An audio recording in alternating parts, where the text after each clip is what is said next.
அனைவருக்கும் வணக்கம். இறையருளும் குருவலின் துணையோடு நாம் தொடர்ந்து 3ஆம் தந்திரத்தில் அட்டமா சித்தி என்ற அதிகாரத்தில் இருக்கிற தலைப்பை பார்த்து கொண்டிருக்கிறோம். அதில் பரகாய பிரவேசம் 31 பாடல், ஒரு சில பாடல்களை நாம் தொடர்ந்து பார்த்து கொண்டு வருகிறோம். இதில் 648வது பாட்டு. நான் முன்பே சொன்னேன், ஒரு எழுத்து மாறியதுனால எப்படி பொருளே மாறியது என்று சொன்னேன். ஒரு எழுத்து நாபி தொப்புள், பீக்கு பதிலாக ஊ, நாவு, நாபி நாவு, ஒரு எழுத்து மாறினதுனால பாட்டு பொருளே மாறியது. அதுபோல் இந்த இடத்துலையும் இந்த பாடபேதத்தையும் கொடுக்குறவர் சுப அண்ணாமலை அவர்கள் ரொம்ப புதிதான ஒரு கருத்தை சொல்லியிருக்கிறார். அந்த கருத்து எனக்கு ஒரு உடன்பாடாக இருப்பனால் தான் இந்த பாட்டை நான் எடுத்திருக்கிறேன். பாட்டு 648. ஈரந்திர் பூரித்து தியான உருத்திரன் ஏர்வு ஒன்று பண்ணொன்றில் ஈராறாகும் என் சித்தி சீர் ஒன்றும் மேல் ஏழு கீழ் ஏழ் புவிய சென்று ஏறு ஒன்று வியாபியாய் நிற்றல் ஈராரே. இது பாட்டு. இந்த பாட்டின்படி பொருள் எடுத்துக்கொண்டால் என்ன ஆகுன்னா, 11 ஆண்டு ஒருத்தர் தவம் இருந்தான குருபிரான்ட்ட. அப்போல்லாம் ஒரு கணக்கு என்னன்னா, 12 ஆண்டில் குருபிரான்ட்ட இருக்கணும். குருபிரான்ட்டிருந்து அந்த ஞானத்தை பெற்றுக்கொள்ள வேண்டும் என்பது மரபு. இன்றைக்கி பரம்பொருளாக நாம் வணங்குற ஸ்ரீ ராமபிரானே குருபிரான்ட்டு தான் கலையெல்லாம் கற்றுக்கொண்டார். இப்போ கூட ஒரு சீரியல் போயிட்டுருக்கு, ராமபிரான் ராமாயணம், புதிய ராமாயணம் ஓடிட்டுருக்கு. அதில் இப்போ குருகுல கல்விக்கு போயிட்டாங்க எல்லாம் குழந்தைங்கள்லாம். எவ்வளோ பெரிய சக்கரவர்த்தி திருமகனாக இருந்தாலும் சாதாரண காட்டுக்கு போய் எளிய உடைய எல்லா வேலையும் செய்யணும். அப்படி தான் குருகுலத்தில் பழகணும். அடுத்து மகாபாரதம், கிருஷ்ண பகவானே குருகுலத்தில் போய் தான் கற்றுக்கொண்டார். எல்லா அந்த காலத்து மரபு 12 ஆண்டுகள் இருக்க வேண்டும் என்பது மரபு. அது அந்த காலத்துக்குரியது. இந்த காலத்துக்கு அதை குறைக்கலாம், அதை ஞானத்தை. ஏன்னா இப்போ பல வசதி வந்துருச்சு, வேறு ஒன்றும் இல்லை. அந்த காலத்தில் இவ்வளோ அறிவியல் வளர்ச்சி இல்லாததுனால எல்லாவற்றுக்கும் நான் காட்டணும். இப்போ எல்லாமே உட்காந்துட்டு காட்டுக்கிற மரபு வந்துருச்சு. எல்லா இன்ஃபர்மேஷனும் கையில் வந்துடுது. கூகுளில் தட்டினோன்னு உங்களுக்கு என்ன வேணும் ரொம்ப டக்குன்னு எடுத்துடலாம். அதனால் இன்றைக்கு அவ்வளோ ஆண்டுகள் இருக்குன்னு கட்டாயம் இல்லை, அதை சுருக்கிக்கலாம். அதை விரிவாக பின்னாடி பேசுவோம். ஈரந்திர் பூரித்து தியான உருத்திரன் ஏறு ஒன்று பண்ணொன்றில் ஈராகும் என் சித்தி. என்ன சொல்ல வர்றாருன்னா, 10 ஆண்டு காலம் நீங்கள் தியானத்தில் இருந்தால் தியான சக்தியால் கீழே போகும் சக்திகளை மேலே நிரப்பி கொண்டு சென்றால், அதை இன்னும் சில பேர் உரை எழுதுகிறாங்க, விந்து ஜெயம் செய்யுது. இதெல்லாம் நடைமுறை கொஞ்சம் சிக்கல் தான். 11 ஆண்டுகள் விந்து ஜெயத்தில் ஒருத்தர் இருந்தால் ருத்திரன் போன்று அந்த சாதகரை விளங்குவார். ருத்திரன்னா யார்? 3 கடவுளில் அவர் ஒருத்தர். படைப்பு கடவுள் பிரம்மா, காக்கும் கடவுள் திருமால், அழிக்கும் கடவுள் ருத்திரன், சிவபெருமான் இல்லை. அப்புறம் மறைத்தில் இருக்குது, அப்புறம் அருள் வருது, மகா இதெல்லாம் தான் 5 தொழிலையும் தாண்டி நிற்கிறவர் சிவபெருமான். அப்படி தான் சைவம் சொல்லுது, சித்தாந்தம் அப்படி. அப்போ இந்த ருத்திரன் அளவுக்கு நீங்கள் 10 ஆண்டுகள் முயற்சி பண்ணாலே ருத்திரன் மாதிரி ஆகிடுவீங்கன்றார். 11ஆம் ஆண்டில் 8 என்று எண்ணப்பட்ட சித்தி உண்டாகும். என் வகை சித்தி. இந்த 8 வகையான சித்தி 11ஆம் ஆண்டிலே வந்துடுன்றார். அது இன்னொரு பொருள். 8னா தமிழ் ஆ என்ற எண் போட்டால் அது 8ன்னு அர்த்தம். அகர முதல் ஆணை அணியாப்பன் ஓராணை ஞானசம்பந்த தேவாரம். அகரமும் ஆகி அதிபனும் ஆகி திருப்புகழ் அருணகிரிநாதர். இந்த ஆ என்ற 8 தான் எண்கோணம். அதான் வடலூர் ஞான சபை எண்கோணத்தில் தான் இருக்குது. இன்றைக்கும் வடலூரில் ஞான சபை எண்கோணம். நான் இப்போ தெரிந்து கொண்ட வரை ராமர் கோயில் அயோத்தியில் கருவறை எண்கோணத்தில் இருப்பதாக தான் நான் அடிக்கடி செக் பண்ணி பார்த்தேன். இந்த 8 என்பது ரொம்ப முக்கியம். எண்குணத்தான் இறைவனுக்கு ஒரு பேர். 12ஆம் ஆண்டு என்ன ஆகும்னா, அது போனா வசித்துவம் எய்தப்பெறும், எங்கும் செல்கிற ஆற்றல் வரும்.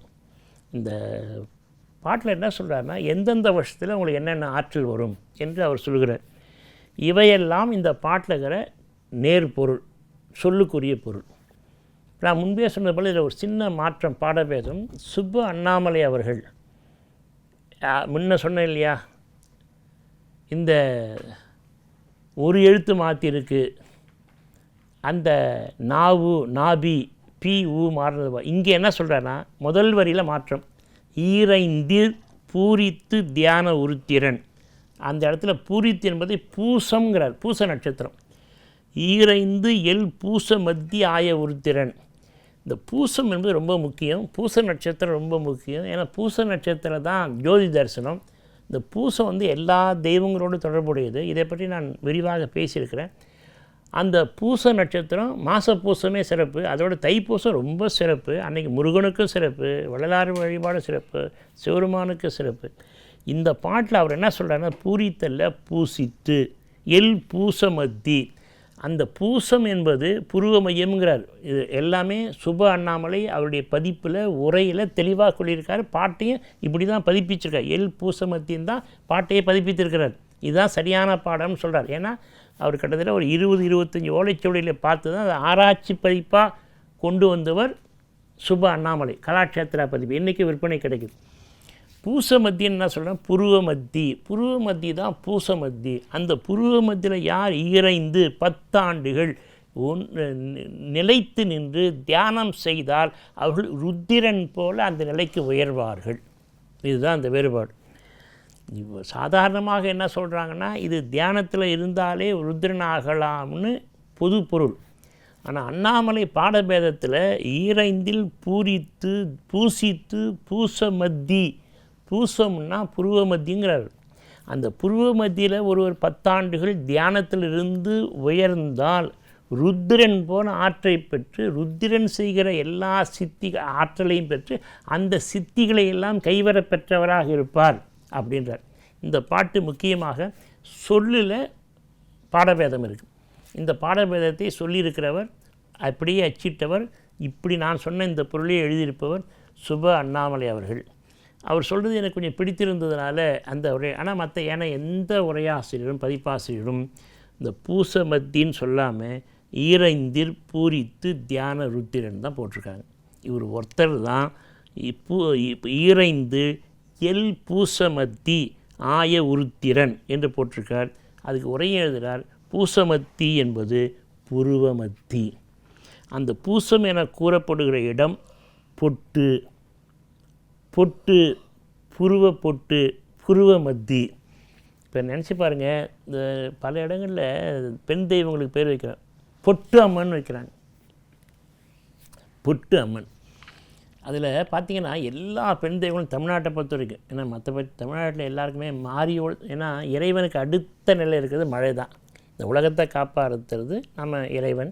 இறைவனுக்கு அடுத்து இந்த உலகத்தை யார் காப்பாற்றுறாங்க? எல்லா உயிர்கள், ஓரறிவு உயிரிலிருந்து 6 அறிவு பெற்ற எல்லா உயிர்களுக்கும் யார் காப்பாற்றுகிற தெய்வம்? மழை தான். மழைக்கு தமிழில் பேர் மாரி, மாரி அம்மன். நீங்கள் கருமாரி, இந்த மாரியோடு தொடர்புட்டு தான். அப்புறம் அதிலிருந்து கொஞ்சம் விரிந்து வந்து கண்களை வச்சு கொண்டு முண்டகக்கண்ணி அம்மன், தாமரை அம்மன், அப்படி அந்த பேரெல்லாம் பார்த்திங்கன்னா இந்த மழை கண்ணோடு தொடர்புடையதாக வரும். இங்கே அவர் சொல்கிறது பொட்டு, பூசம், பொட்டு, புருவ மையம் அங்கே தான் இருக்குது. அதிலிருந்து தியானம் பண்ணால் 10 ஆண்டுகளில் நீங்கள் ருத்திரனாக ஆகலாம். இது எல்லாம் சொன்னது என் கருத்து இல்லை. திருமந்திர பதிப்பு சுப்ப அண்ணாமலை, கலாட்சேத்திரா பதிப்பு இப்போ விற்பனைக்கு இருக்குது. அவர் ஒருத்தர் தான் இந்த ஆய்வு செய்து இதையெல்லாம் சொல்லியிருக்கிறார்.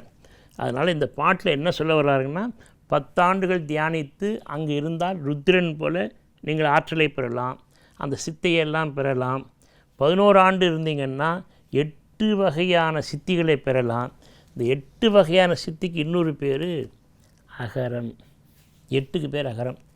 அகர தீட்சைன்னு ஒரு தீட்சை இருக்குது. தீட்சையிலே மிக உயர்ந்தது அகர தீட்சை.